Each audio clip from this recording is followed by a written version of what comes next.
बहुत चतुर, दयालु और मेहनती थी। अपनी बुद्धिमानी और अच्छे विचारों से उसने गांव को साफ सुथरा, हरा भरा और खुशहाल बना दिया। वह सभी को मिलजुल कर रहने की सीख देती थी। गांव के बच्चे, बूढ़े और जवान सभी उसका बहुत सम्मान करते थे। एक दिन गांव में एक ईशी आए। वह दूर दूर तक घूमते रहते थे और अच्छे लोगों से मिलकर जान साझा करते थे। गांव में प्रवेश करते ही उन्होंने चारों ओर की हरियाली, स्वच्छता और लोगों की खुशी को देखा तो बहुत प्रसन्न हुए। उन्होंने गांव के लोगों से पूछा, यह सब कैसे संभव हुआ? तब सभी विलेजर्स ने कहा, यह सब हमारी बुद्धिमान स्त्री की वजह से हुआ है। ऋषि उस स्त्री से मिलने गए और बोले, वत्से, तुमने तो इस गांव को स्वर्ग बना दिया है। तुम्हारी चतुराई और सेवा भावना अतुलनीय है। बताओ, तुमने ये सब कैसे किया? स्त्री मुस्कुराकर बोली, मैंने सिर्फ सबको एक बात सिखाई, अगर हम सब मिलकर एक दूसरे की मदद करें तो कोई भी काम कठिन नहीं होता। मैंने खुद शुरुआत की, लोग जुड़ते गए और गांव बदलता गया। ऋषि बहुत प्रभावित हुए और बोले, तुम सचमुच एक सच्ची नेता हो। आजकल के समय में ऐसे लोग बहुत कम मिलते हैं।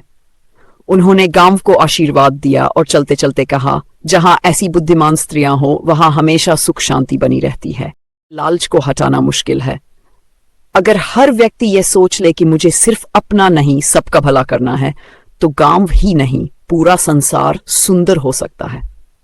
वो आगे बोली, मैंने गांव वालों को यही समझाया, अगर कोई भी व्यक्ति लालच में ना पड़े, ईमानदारी से काम करे और अपने हिस्से से ज्यादा ना चाहे तो हर घर खुशहाल हो जाएगा।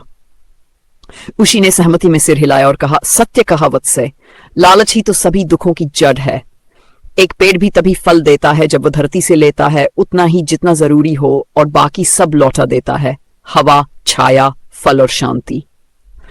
तब स्त्री ने गांव वालों को एक जगह बुलाया और सबके सामने कहा, अगर हम सब ये वचन लें कि हम लालच नहीं करेंगे, जरूरतमंद की मदद करेंगे और अपने हिस्से से ज्यादा नहीं लेंगे, तो गांव को किसी राजा, मंत्री या धन की जरूरत नहीं। हमारा गांव खुद एक उदाहरण बन जाएगा। सभी गांव वाले एक स्वर में बोले, हम वचन देते हैं। उस दिन से गांव में कोई झगड़ा नहीं हुआ, कोई भूखा नहीं रहा और हर कोई दूसरों की मदद करने को तैयार रहने लगा। धीरे क्यों हो?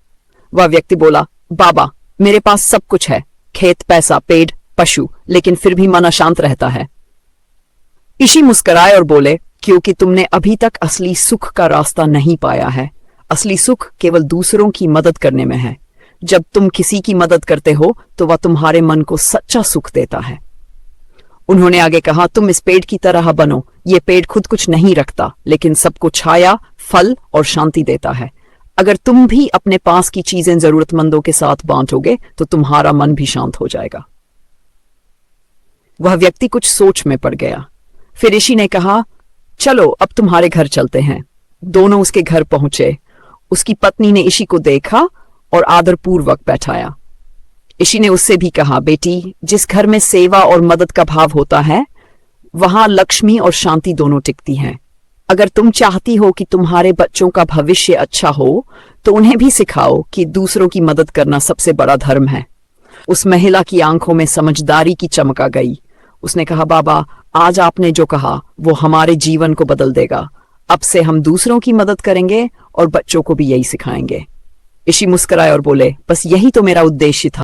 जहां पहले लोग सिर्फ अपने बारे में सोचते थे, अब वे सबके बारे में सोचने लगे।